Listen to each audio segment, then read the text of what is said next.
ministre bi ñëw fi indi ay pièces ne ñu ngi préparer ay commandes de locomotive rapidement balaay octobre di ngeen ko reprendre seen activité ñun tamit ñu jàpp yidda di xaar tey fi ñuy wax ak yéen nii ñu ngi listal 10 octobre dégguñu sax waxi machine bu ñu teg ci bateau muy ñëw. moo tax li camarade bi wax léegi laay leeralaat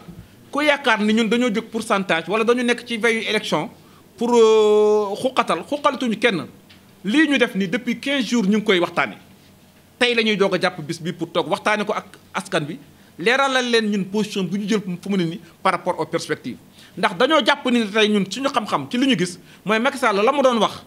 ca FMI wax ko barki démb fii ci Thiès ne chemin de fer bu bees lu bëgg a defar dañoo jàpp ni nag léegi daa bëgg a defar chemin de fer bu bees ak ay cheminots yu bees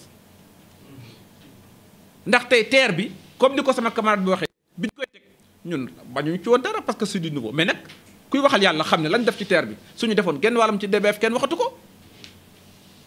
boobu ba léegi ñu ñuy promettre ne dinañ ko defar sans suite ba tey ñu toog 8 mois defuñu activité naka nga mën a jàppee 8 mois chemin de fer saxaar jógewul port ba dem Bamako ci benn saxaar bu jógee port ba dem Bamako c'est presque 40 millions à 35 millions mu mel ni kon donc chemin de fer amaana comme ni ñu ko waxee ay ña fa nekk amatuñu xam-xam chemin de fer te li ma wax nii lu leer nañ la barki démb laa 1702 bi nga xam ne moo accidenté woon cheminots yi ñoo ko defar fii ci biir bureau atelier yi ñu ngi nii de manœuvrer tey boo ko xoolee da nga naan machine bu bees la te marque allemande la expertise kenn waxatu ko tey li ñu digoon ne dinañ defar infrastructure bi raay bi depuis bientôt 1 mois OPK 378 ndox mi da koo dagg ma nga fa ba léegi kenn defar ko nee nañ 300 millions moo ko waroon defar ba léegi trésor débloqué wul xaalis boobu pour ñu defar ko li gën a jaaxale na tey mooy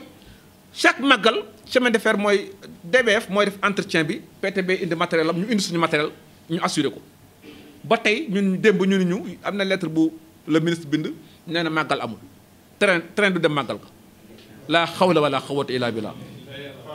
ni mu ko waxee léegi c'est historique c'est officiel les références sont au niveau de la direction générale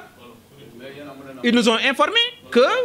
ils ont reçu la lettre qu'il n'y aura pas de train pour le màggal ku xam màggal xam ne 40 000 presque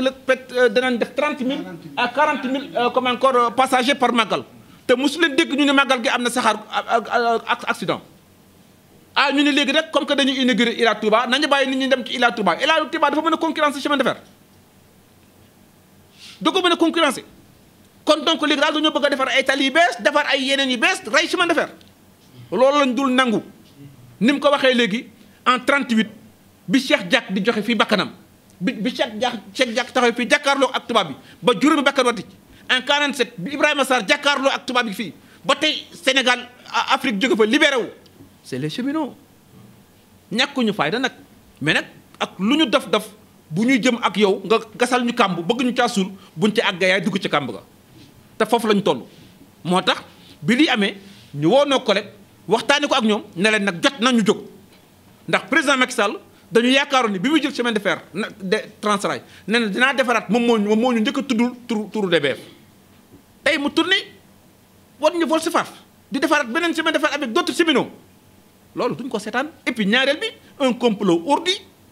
des cheminots je dis même des cadres anciens cheminots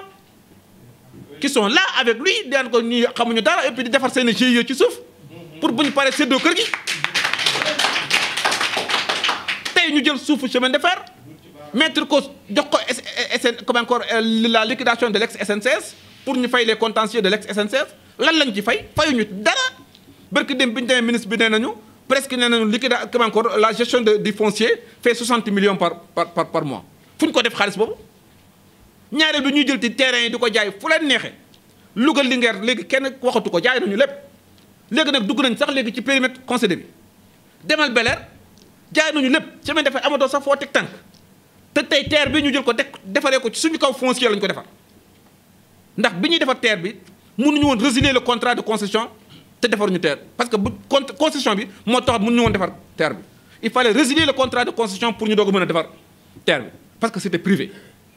kan moo doon privé bi du ñun